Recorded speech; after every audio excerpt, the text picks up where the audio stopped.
दिन रात काम मैं करूं, क्लाइंट की बातें मैं सुनूं, उसको सेटिस्फाई मैं करूं, और अगर से मैं $100 कमा रहा हूं तो $20 मैं फाइवर को दूं। क्यों? और अगर से मैं नंबर मांग लूं या ईमेल मांग लूं तो फाइवर मेरा अकाउंट ब्लॉक कर देगा। आखिर क्या करूं मैं? आज की वीडियो में हम यही डिस्कस करेंगे कि हम किस तरह स्मार्टली क्लाइंट से डायरेक्ट हो सकते हैं और अपना वो कमीशन जो हम फाइवर को देते हैं, चाहे हम $5 कमाएं या $10 कमाएं या $100 कमाएं, वो हम सेव कर सकते हैं। तो वीडियो पूरी देखिएगा, कीप वॉचिंग।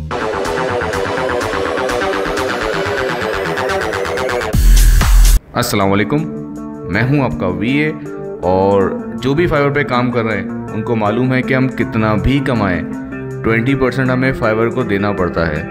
इवन हम कोई $5 का ऑर्डर भी डिलीवर करें तो उसका 20% मीन्स $1 फाइवर हमारा डिडक्ट कर लेता है। तो छोटे मोटे ऑर्डर में तो ठीक है, बर्दाश्त हो जाता है, लेकिन अगर हमें कोई बड़ा ऑर्डर मिल जाए, लेट सपोज $100 या $200 या $300 का, तो जब इसका कमीशन हम निकालते हैं तो $20, $40 या $60 बनता है। तो इतनी बड़ी अमाउंट फाइवर को देना एटलीस्ट मेरे लिए तो अनएक्सेप्टेबल था। तो मैंने कुछ ट्रिक्स यूज़ करी जिसके थ्रू मैं स्मार्टली क्लाइंट से डायरेक्ट हो गया। ये ट्रिक पहले मैंने खुद ट्राई करी अपने क्लाइंट्स पर, और जब मैं हर बार इसमें सक्सेसफुल रहा तो अब मैं आपसे शेयर कर रहा हूँ ताकि आप भी इन ट्रिक्स को यूज़ करके अपना वो कमीशन जो आप फाइवर को देते हैं इवन $5 के ऑर्डर में भी, वो आप सेव कर सकें। तो चलिए फिर आपको बताते हैं वो tricks. Are you ready? Yes! Yes! Yes! Yes! Yes! Okay, so let's start. Client से डायरेक्ट होते वक्त जिन बातों का आपको ख्याल रखना है वो ये हैं। नंबर 1, कभी भी चैट करते वक्त क्लाइंट से डायरेक्ट पेमेंट या डायरेक्ट नंबर की बात नहीं करेगा, क्योंकि फाइवर का सिस्टम ऐसा है कि वो ऑटोमेटिकली डिडक्ट कर लेता है और सबसे पहले वो आपकी चैट के वो मैसेज को ब्लॉक करेगा और उसको रिव्यू करेगा, और अगर आपने वाकई ऐसी कोई बात की होगी तो या तो वो आपको वार्निंग देगा या आपका वो अकाउंट ब्लॉक कर देगा। नंबर 2, अगर क्लाइंट मींस बायर आपको मैसेज कर रहा है अपना नंबर या ईमेल, तो कभी भी उसके रिस्पॉन्स में कुछ लिखें ना, कुछ चैट ना करें, उसको बस नोटिस कर लें। और ये स्मार्टली क्लाइंट का इशारा होता है कि वो आपसे डायरेक्ट होना चाह रहा है, क्योंकि डायरेक्ट होने में दोनों का फ़ायदा होता है। ये एक विन विन सिचुएशन होती है, बायर का भी फ़ायदा होता है और सेलर का भी, क्योंकि दोनों पे कर रहे होते हैं फाइवर को और दोनों ही चाहते हैं कि वो उनका कमीशन जो है वो सेफ हो जाए। क्योंकि अगर कोई बायर जो है वो $5 का ऑर्डर देता है तो वो टोटल जो उसके अकाउंट से डिडक्ट होते हैं वो 6 पॉइंट समथिंग डिडक्ट होते हैं। मींस $1.5 वो फाइवर को पे करता है और $5 वो आपको, और उस 5 में से भी $1 फाइवर काटता है, $4 आपको पे करता है। तो इसीलिए बायर भी ये चाहता है कि वो सेलर से डायरेक्ट हो जाए और सेलर भी यही चाहते हैं। तो इसीलिए कुछ बायर स्मार्टली आपको खुद अपनी आईडी या अपना नंबर देते हैं, तो उसके रिस्पांस में आप कभी भी चैट में कुछ रिप्लाई ना करें, बल्कि उस चैट को वहीं स्टॉप करके जो उसने कॉन्टैक्ट नंबर दिया होता है या ईमेल आईडी, बाकी की सारी कन्वर्सेशन आप वहाँ जाके कर लें। तो अब क्वेश्चन आता है कि क्लाइंट हमें खुद से अपनी आईडी या नंबर ना दे तो हम क्या करें? तो उसके लिए मैं आपसे अपनी ट्रिक्स और अपना एक्सपीरियंस शेयर कर रहा हूँ। आप डिपेंड ऑन सिचुएशन किसी को भी यूज़ कर सकते हैं। जब भी कोई न्यू क्लाइंट हमें अप्रोच करता है तो नॉर्मली वो हमसे हमारा प्रीवियस वर्क मांगता है। लेट सपोज अगर आप वीडियो एडिटर हैं तो आपसे सैम्पल वीडियोस मांगता है, या अगर आप ग्राफिक डिज़ाइनर हैं तो आपकी जो वर्क आपने किया होता है ग्राफिक डिज़ाइनिंग का वो आपसे मांगता है।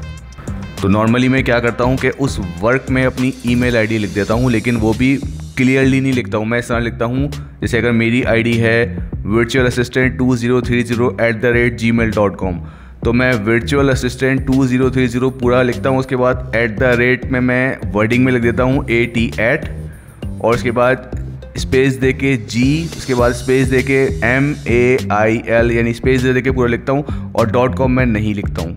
तो इस तरह करके मैं अपनी ईमेल आईडी वहाँ पे जो भी मैं सैम्पल वीडियो या जो भी अपना वर्क उसको दिखाता हूँ किसी न्यू क्लाइंट को, वहाँ मेंशन कर देता हूँ।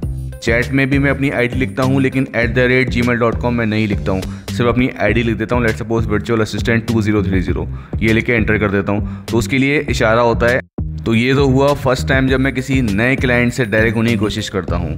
और इन सब के बाद भी अगर क्लाइंट इस बारे में कोई बात ना करे, मींस वो आपसे फाइवर पे ही काम करना चाहता है, तो ख़त्म। फिर आप दोबारा उसको बार बार फोर्स ना करें, फिर आप जो भी वो ऑर्डर थे उसको डिलीवर कर दें आप। अब डिलीवर करते वक्त आप उसको 2 फाइल डिलीवर करें, एक तो उसकी ओरिजिनल फाइल और एक कोई कंप्रेस की हुई फाइल। जैसे अगर आपके पास वीडियो फाइल आप डिलीवर कर रहे हैं तो कंप्रेस की हुई वीडियो फाइल जिसमें आप क्लियरली अपना पूरी ईमेल आईडी वीडियो के शुरू में, मिड में या एंड में कहीं पे मेंशन कर दें। या अगर आप अपना नंबर देना चाह रहे हैं मोबाइल नंबर, तो मोबाइल नंबर भी स्पेस दे दे के आप लिख दें इस तरह करके। इसका फ़ायदा क्या होगा कि चलो आप पे ट्रस्ट करने के लिए पहला ऑर्डर फाइवर पे काम कर लिया, उसके बाद जब उसको ट्रस्ट हो जाएगा, आपका काम भी इसको समझ में आ जाएगा, तो ऑटोमेटिकली नेक्स्ट ऑर्डर में वो आपसे डायरेक्ट कांटेक्ट करेगा। और मेरे साथ दोनों सिचुएशन होती हैं, कुछ क्लाइंट फर्स्ट में ही यानी फर्स्ट ऑर्डर में ही मेरे साथ डायरेक्ट हो जाते हैं और कुछ मुझ पे पहले ट्रस्ट करते हैं, मींस एक ऑर्डर फाइवर पे देते हैं और सेकंड ऑर्डर में मुझसे डायरेक्टली कांटेक्ट करते हैं वो। इसके अलावा मैं एक ये ट्रिक भी यूज़ करता हूँ, depend on the client and situation, कि अगर कोई बहुत ही स्ट्रॉन्ग क्लाइंट है और वो मुझसे ईमेल पे या मैसेज पे कांटेक्ट करने में इंटरेस्टेड नहीं है और मैं फिर भी उसकी ईमेल आईडी चाह रहा हूँ ताकि मैं उससे आगे कोऑर्डिनेशन कर सकूँ, तो मैं ये ट्रिक यूज़ करता हूँ कि अगर न्यू क्लाइंट है या उसने मुझे ऑर्डर दे दिया है, अब मुझे डिलीवर करना है, तो डिलीवर करने से पहले मैं उससे ये बोलता हूँ कि आपके ऑर्डर की जो फाइल साइज़ है वो मोर देन 1 GB है, जो मैं फाइवर पे डिलीवर नहीं कर सकता। तो ये एक इशारा होता है जिसके बाद क्लाइंट के पास कोई ऑप्शन नहीं होता कि वो आपको या तो अपनी जीमेल आईडी देगा कि आप इस गूगल ड्राइव में अपलोड कर दें, या कोई लिंक देगा कि वहाँ अपलोड कर दें फाइल। तो आपको सिंपल उस लिंक में जाके एक नोटपैड या वर्ड पैड पे आपको एक एप्लीकेशन छोटी सी लिखनी है कि आप ये चाहते हैं कि आप उससे नेक्स्ट ऑर्डर में डायरेक्ट काम करें, फाइवर पे काम ना करें, और उसको मेंशन करें कि इसमें आपका भी बेनिफिट है, जो फीस आप फाइवर को पे करते हैं वो आपकी सेफ हो जाएगी। इस तरह का एक छोटा सा लेटर लिख के आप जब क्लाइंट की फ़ाइल डिलीवर कर रहे हों उस लिंक में या उस गूगल ड्राइव में, तो वो लेटर भी साथ में अटैच करके डिलीवर कर दें। तो अब इन सब से रिलेटेड आपके माइंड में कोई भी कन्फ्यूजन, कोई भी क्वेश्चन हो तो आप मुझसे कमेंट में पूछ सकते हैं, और अगर पर्सनली पूछना चाह रहे हैं तो फेसबुक पे पूछ सकते हैं आप मुझसे। तो आज के लिए इतना ही। वीडियो पसंद आई है तो उसको लाइक ज़रूर करें, और अगर सब्सक्राइब अभी तक नहीं किया है तो सब्सक्राइब कर लें, क्योंकि इससे रिलेटेड मेरी और वीडियोस आएंगी आगे। Thank you so much for watching this.